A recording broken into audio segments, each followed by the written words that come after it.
ইরানের পারমাণবিক কার্যক্রম নিয়ে ফের উত্তপ্ত হয়ে উঠেছে মধ্যপ্রাচ্য পরিস্থিতি।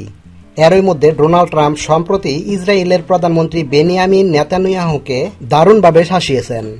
গোপন এক ফোন আলাপে এমন তথ্যই উঠে এসেছে। ফোন আলাপে শোনা যায়, ডোনাল্ড ট্রাম্প নেতানিয়াহুকে ইরানের সাথে সংঘাতে না জড়ানোর অনুরোধ জানাচ্ছেন। স্পষ্টভাবে সতর্ক করে ডোনাল্ড ট্রাম্প নেতানিয়াহুকে বলেছেন, এখনো ইরানের সাথে সংঘাতে জড়ানো উচিত হবে না, আমরা সমাধানের খুব কাছাকাছি আছি। তবে মার্কিন প্রশাসনের এই মনোভাবের বিপরীতে নিউ ইয়র্ক টাইমস দাবি করেছে, ইসরায়েল ইতিমধ্যেই ইরানের রাজধানী তেহরানে হামলার সকল প্রস্তুতি সম্পন্ন করেছে। এই তথ্য ঘিরে হোয়াইট হাউসে শুরু হয়েছে উত্তপ্ত আলোচনা। নেতানিয়াহু অবশ্য এই প্রতিবেদনকে ভিত্তিহীন বলে উড়িয়ে দিয়েছেন।